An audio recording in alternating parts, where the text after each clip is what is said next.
Welcome to our video training course, Live the Life You Want Now. I am so excited to bring this to you today, and I hope that it is beneficial and of service to you. Let's talk about our purpose. Our purpose today is to discover what may have kept you from living the life you want in the past. Create a breakthrough now to live a life of extraordinary success. Success that feels good to you. Only you can know what that really means. Develop a plan to make your biggest dreams and goals a reality. Now, who am I? My name is Heather Choate. I am a mother of 6 wonderful, beautiful children, and I love being a mother. I am also a best-selling author, and I have a great passion for writing and sharing inspiring messages with others. I am also a speaker, mentor, and a coach, and a breast cancer warrior. I fought breast cancer this past year at the age of 29 while pregnant with my 6th child. The principles I share come from studying the world's most successful people. I've seen them work in my life and countless others, and I know that they will work for you too. Today's lesson is on having a vision. We're talking about a crystal clear understanding of exactly where you want to go, what you want to have, and who you want to be. There is a quote that I love from Helen Keller. Though Helen Keller had no physical sight, she had incredible vision on what she could do and become, transcending the belief of those around her and impacting the world for the better.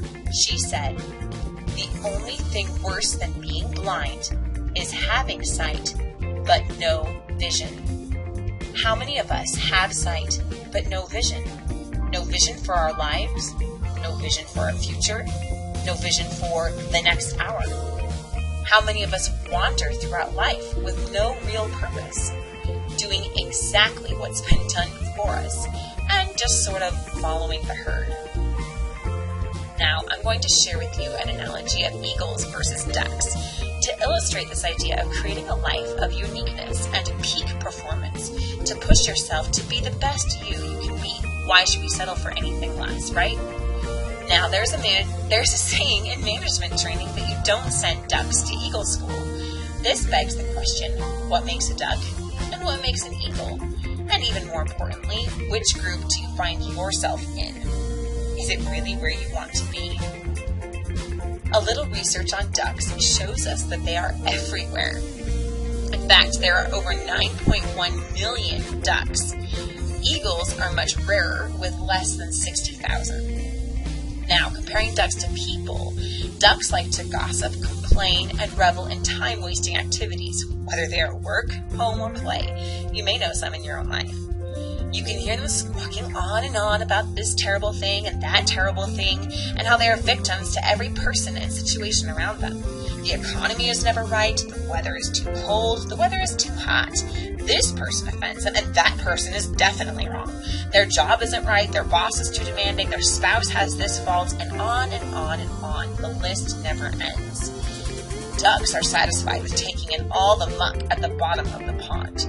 And though they might like to take to the skies, they are too afraid to leave the comfort of the flock and live their entire lives in the security of knowing that they are doing exactly what every other duck around them is.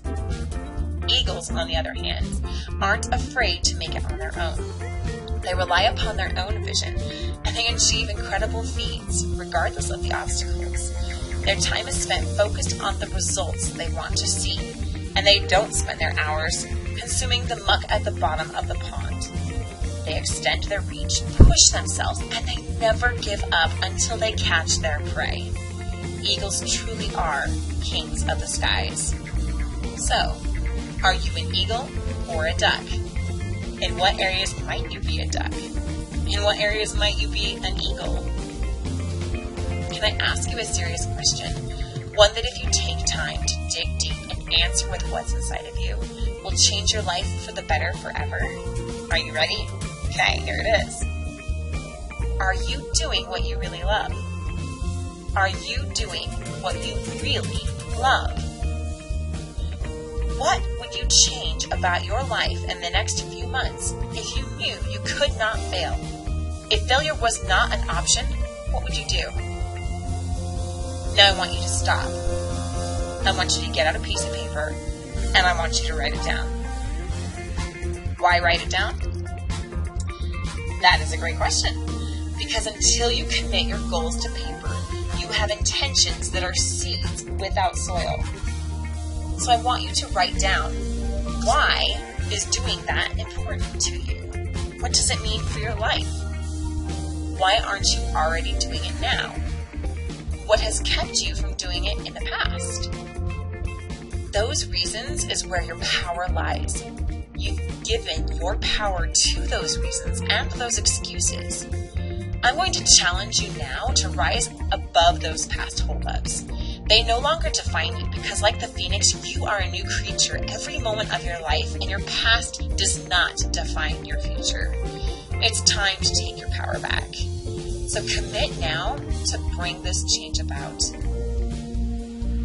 There is a quote from Napoleon Hill that I absolutely love. He says, "Whatever the mind can conceive and believe, it can achieve." And deciding upon a worthwhile aim will give you passion, energy, stamina, and ultimately success. Now, write down 5 reasons why you must achieve this. What opportunities will you miss if you don't do this now? What are you missing right now by not already having this a part of your life? After you've done this, take some time and rewrite your desire into a specific, time-bound, present tense, and positively framed goal. So if my goal was to lose weight, I wouldn't just say, I want to lose weight. I would be specific about the amount and the exact date I want to accomplish this by. Then I would frame it in positive, present tense language, such as this. By May 1st, 2016, I will be thrilled to have lost 15 pounds and be at my goal weight of 145 pounds. Using the present tense is a powerful conductor to the subconscious mind, as the subconscious mind only understands present tense language. Using an emotive word, such as thrilled, brings positive emotional energy to your body, making your intention extremely powerful as you are constantly reminding yourself of your why. Napoleon Hill also says that a goal is a dream with a deadline. So make sure you have that deadline and you stick to it. Place this goal in a place where you will review it at least twice daily. I put mine in the bathroom above my desk. You can put yours on your refrigerator, as the home screen of your phone, or taped to your steering wheel. Whatever works for you and where you know you will see it and review it. This is the important part. A lot of people write goals, but then they don't actually review them and hold themselves accountable. So commit yourself to stating your purpose out loud, morning and evening, for the next 30 days. And this will lead you to where you want to be. You are the captain of your ship and the master of your fate. Staying focused on what you want out of life will inevitably lead you to it. Don't be afraid to fail, for you're going to. You heard me right. You're going to fail. That's just part of the process. But never mistake temporary failure as permanent defeat. Don't worry about knowing exactly how to get where you want to be. Just focus on taking one step forward, then another, with your eye always on what you ultimately want to achieve. Be like the sea captain who carefully charts the course to his destination. First, know what that destination is. Earl Nightingale asks to imagine a vessel leaving the harbor with no captain, no crew, and no destination. What do you think will happen to it? It will inevitably crash and sink, if it even makes it out of the harbor at all. There's a beautiful poem that I like that says, "One ship drives east and another west, with the self-same winds that blow. 'Tis the set of the sails and not the gales that determine where they go. Like the winds of the sea are the ways of fate as we voyage along through life. 'Tis the set of a soul that decides its goal and not the calm or the strife." We all stand at the helm of our own ship, our own life. Are we going to take direction of it, or let the waves and winds move us about as they will? Now, here's another interesting fact. Airplanes and airliners are off course 90% of the time. 90%! Truth! That they still make it to their final destination by nearly incessant course corrections throughout the duration of the flight. The point is, you're going to get off track. You're going to screw up, get kicked in the gut, be told it's impossible, fall off the wagon, stay up too late, binge, fall back into fear, make a mess, put your foot in your mouth, be told you're an idiot, and on and on. I'll say it again. Getting off track is an inherent part of being human. And so it goes. It's the ebb and flow of life. Normal, natural, unavoidable. And the other inherent part of being a human, the ability to choose. We may not be able to choose our circumstances, but we have 100% control over our reaction to them. Let me say that again. You get to choose your response. Always. That choice belongs to you and you alone. Every day, in every way. That is your challenge today. Decide what you want out of your life. You will be the creator of your own life. So create the story you want told. Now, in conclusion, make a promise to yourself and remember to conduct yourself with excellence in every area of your life. Keep every promise and honor every commitment. Remain focused on your purpose and be the creator of your life story. Permit only positive, compassionate, and loving thoughts to enter your mind, for you know that what you put out will inevitably come back to you.